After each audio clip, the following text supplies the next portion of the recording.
Saya Adila Armeni Balkis, NIM 19511244026, jurusan Pendidikan Teknik Boga 2019. Saya akan menjelaskan tentang peanuts, aflatoxin, and undernutrition in children in Sub-Saharan Africa.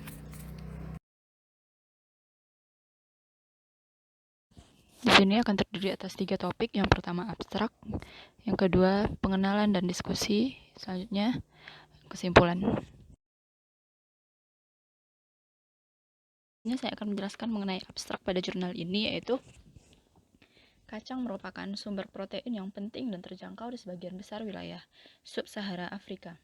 Akibat melimpahnya kacang di wilayah ini, banyak orang tua menjadikan kacang sebagai makanan pendamping ASI bagi balita. Kacang juga dijadikan bahan baku untuk pembuatan selai kacang, pasta, dan minyak goreng. Hal tersebut membuat kebanyakan anak mengidap stunting karena kurang gizi dan terpaparnya mikroba pada kacang.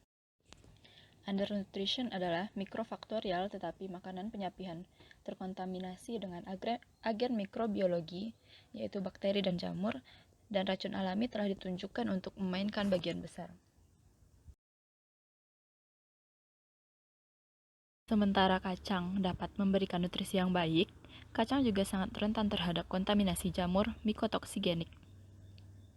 Walaupun kacang memiliki banyak manfaat yang terkandung, tetapi kacang juga menjadi substrat yang sempurna bagi mikroba, maka kacang menjadi tempat berkembangnya aflatoksin akan menjadi masalah jika dikonsumsi sebagai MPASI. Aflatoksin sangat karsinogenik dan mutagenik mikotoksin.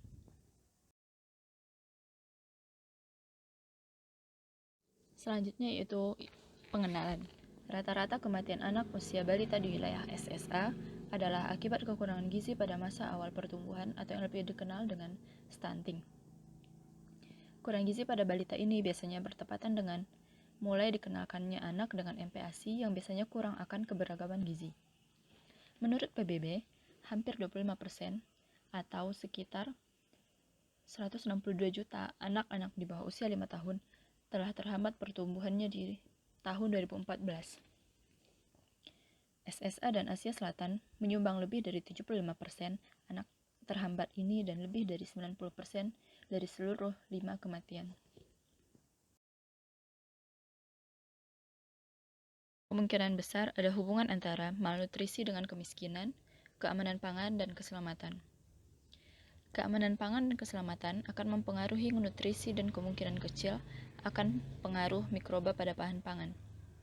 Apalagi pada wilayah ini, kebanyakan bahan yang digunakan adalah berbahan utama kacang, yang kemungkinan banyak akan kontaminasi bakteri dan jamur. Ekonomi SSA sebagian dipengaruhi oleh kekuatan tenaga kerja yang tidak mumpuni akibat efek dari gizi buruk di masa kecil. Perkembangan kekurangan gizi anak biasanya bertepatan dengan diperkenalkannya makanan yang saling melengkapi selama penyapian. Selanjutnya mengenai nilai gizi kacang. Dalam istilah gizi, kacang menempati peringkat ke-6 di antara tanaman penghasil minyak dan ke-8 di antara tanaman nutrisi. Mereka kaya akan nutrisi, di antaranya karbohidrat, lipid, protein, vitamin, mineral, serat, dan beberapa asam organik yang penting bagi kesehatan manusia dan memadai untuk memenuhi kebutuhan gizi, energi, dan protein populasi pada resiko malnutrisi. Protein yang terkandung juga sebagian besar mengandung asam lemak tidak jenuh dan serat adalah karbohidrat kompleks yang dapat membuat kacang bentuk terbaik dari nutrisi bagi manusia. Di sini ada tabel mengenai kandungan gizi pada 100 gram kacang. Dalam beberapa tahun terakhir, alergi kacang tanah telah menjadi perhatian utama. Ada ketidakpastian umum tentang prevalensi alergi makanan pada umumnya. Sebuah meta-analisis berbagai penelitian telah menunjukkan prevalensi kisaran 0-2%. Berikut mengenai kontaminasi aflatoksin kacang. Aflatoksin merupakan kelompok yang sangat karsinogenik dan mutagenik dari mikotoksin yang diproduksi oleh spesies Aspergillus, terutama Aspergillus flavus dan Aspergillus parasiticus. Keduanya sangat berlimpah di daerah tropis dan subtropis, daerah yang sama di mana kacang adalah produksi yang utama atau menjadi bahan pokok utama bagi daerah tersebut. Ada 4 aflatoksin utama, yaitu aflatoksin B1, aflatoksin B2, aflatoksin G1, dan aflatoksin G2. Yang aflatoksin B1 adalah karsinogen alam paling ampuh dan mutagen yang dikenal dan juga telah diklasifikasikan sebagai kelompok karsinogen manusia oleh Badan Internasional untuk Penelitian Kanker. Beberapa penelitian yang dilakukan dalam 10 tahun terakhir menunjukkan masalah luas kontaminasi aflatoksin pada kacang tanah di banyak negara Afrika Selatan termasuk Zimbabwe, Kongo, Zambia, dan Malawi. Anak di sapi lebih rentan terhadap aflatoksikosis karena diet mereka yang monoton dan bergantian antara ASI dan makanan pendamping seperti bubur jagung dan sayuran lokal. Biasanya juga disajikan dengan sejumput selai kacang.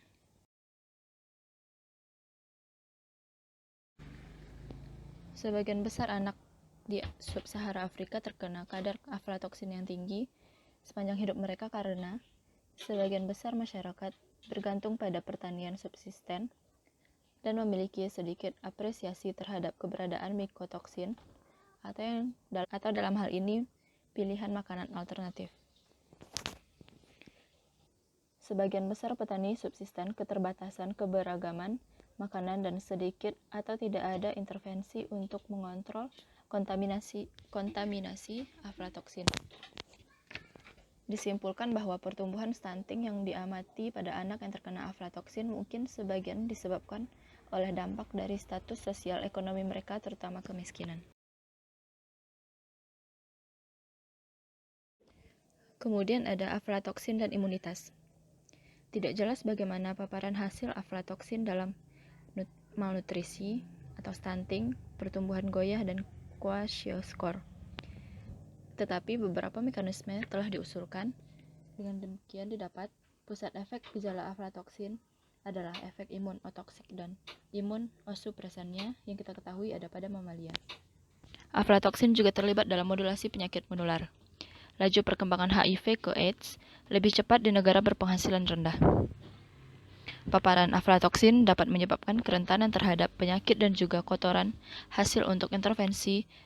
Paparan aflatoksin dapat menyebabkan kerentanan terhadap penyakit dan juga kotoran hasil untuk intervensi farmakoterapeutik.